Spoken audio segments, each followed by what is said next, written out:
सुप्रभात बच्चों, स्वागत है आज की आपकी हिंदी की इस कक्षा में। मैं Smita Mishra from Chandraprabha public school. बच्चों, आज मैं आप लोगों को हिंदी व्याकरण की पुस्तक जो है जिसका नाम है व्याकरण सागर, उसकी पार्ट 4 के बचे हुए शेष भाग पार्ट 2 वाक्य। पिछली वीडियो में हमने पार्ट 4 शब्द और वाक्य शब्द के बारे में आज हम पढ़ेंगे। तो पिछली वीडियो में हमने शब्द के बारे में पढ़ा था कि वर्णों के जो अर्थपूर्ण वर्णों का जो मेल होता है उसे ही हम शब्द कहते हैं। जिन शब्दों को जोड़ करके कोई अर्थ नहीं निकलता है हम उन्हें शब्द नहीं कहेंगे। जब तक उन अक्षरों को जोड़ने पर उस शब्द का कोई अर्थ नहीं निकलता तब तक हम उसे शब्द नहीं करेंगे। और जब जिन अक्षरों को जोड़कर, जैसे कि क म ल कमल, इनका अर्थ है यह एक पुष्प है, इसलिए हम इसे शब्द कहेंगे। और क वर्ण है, म वर्ण है, यानी अक्षरों को जो है वो सही स्थान पर प्रयोग करना चाहिए। ठीक वही नियम आपके इस वाक्य के पार्ट में भी आएगा। जिस तरह से शब्द में वर्णों का मेल होता है उसी तरह से वाक्य में जो है शब्दों का मेल होता है।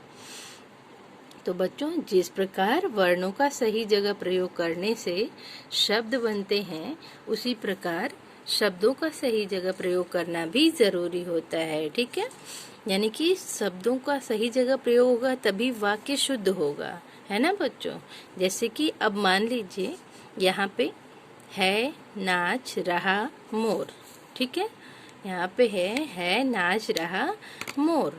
तो इस वाक्य का कोई अर्थ निकल रहा है।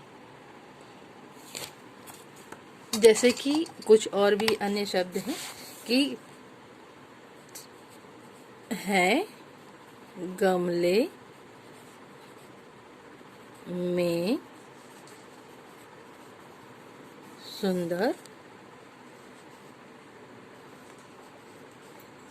फूल खिले।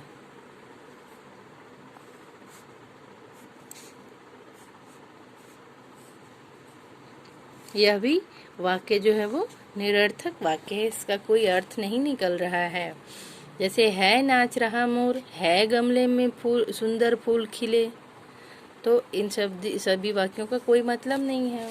जब तक हम इन सभी शब्दों को सही स्थान पर नहीं लिखेंगे, शब्द तो सभी सही हैं लेकिन शब्दों का सही जगह पर प्रयोग नहीं किया गया है। जैसे ऊपर लिखे वाक्य में शब्द सही हैं परंतु शब्दों को जो सही क्रम में नहीं रखा गया, इसलिए इस वाक्य का कोई अर्थ नहीं निकल रहा है। ये वाक्य जो है बोलने और सुनने दोनों में ही बहुत ही अटपटा सा लग रहा है ना। इन शब्दों को अगर हम सही जगह पे लिखते हैं तब जाकर के वह वाक्य जो है वो शुद्ध होगा और जो है उनका अर्थपूर्ण मेल होगा, उनको जो उन लिखने का तरीका है वो सही होगा। जैसे कि यहाँ है नाच रहा मोर लिखा हुआ है तो ये वाक्य गलत है क्योंकि इसमें शब्द सारे सही हैं पर इन शब्दों का सही जगह पर प्रयोग नहीं किया गया है। अगर पहले मोर लिखेंगे, फिर नाच लिखेंगे, फिर रहा लिखेंगे, फिर है, तब जाकर के यह वाक्य सही होता है, इसलिए यह वाक्य सही नहीं है।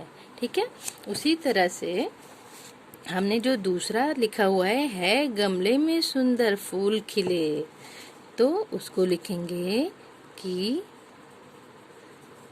गमले में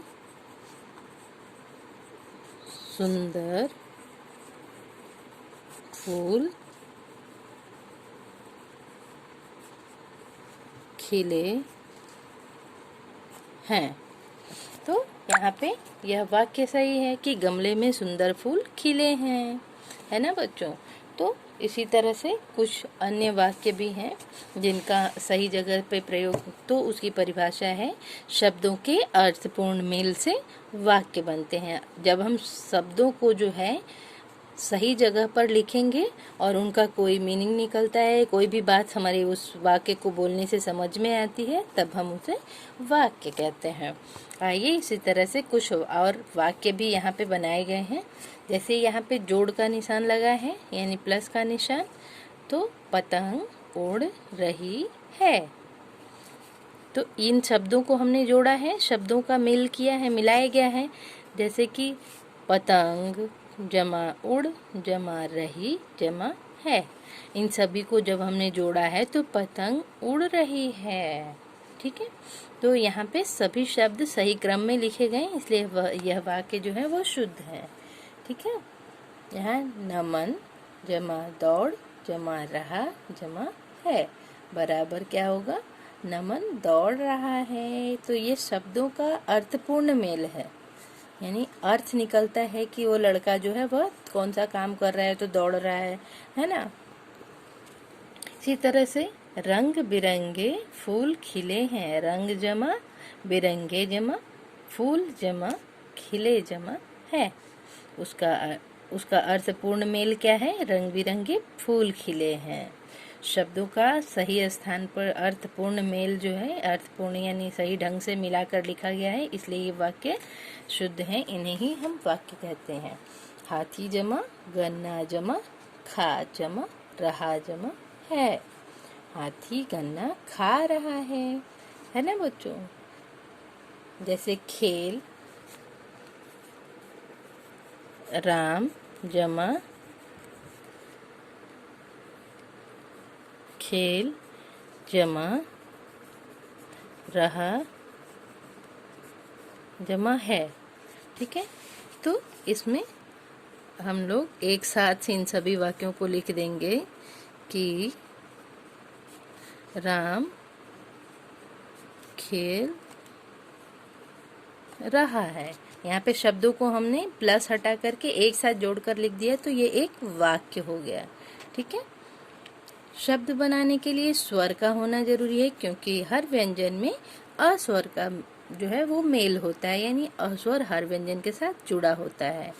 तो चलिए हम इस चैप्टर के बारे में जान लेते हैं बच्चों कि वर्णों के सार्थक मेल को शब्द कहते हैं। वर्णों के सार्थक, वर्णों यानी अक्षरों, तो अक्षरों के सार्थक मेल से क्या बनता है, शब्द बनता है। ठीक है, हम शब्द और वाक्य के बारे में जानेंगे कि वर्ण जो है यानी अक्षर के सार्थक मेल से क्या बनता है, शब्द बनता है, और शब्दों के सार्थक मेल से वाक्य का निर्माण होता है। और जब हम जो वाक्य हम बोलते हैं, उस वाक्य का जो हम अपनी भाषा में प्रयोग करते हैं, वही हमारी भाषा होती है। तो इस चैप्टर के बारे में आपने क्या जाना बच्चों? यह चैप्टर शब्द और वाक्य शब्द के बारे में आपने क्या जाना कि जब हम अक्षरों को जोड़ करके यानी उनका अर्थपूर्ण मेल, इसको हम कहेंगे अर्थपूर्ण मेल, यानी सही अक्षर सही जगह पर लिखा है, जिसकी वजह से इस शब्द का अर्थ में निकल के आ रहा है ना।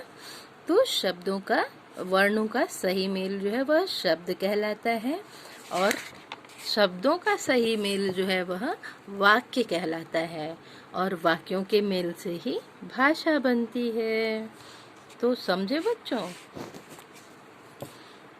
आशा करती हूँ कि आप इस शब्द और वाक्य चैप्टर के बारे में अच्छी तरह से समझ गए होंगे। Thank you.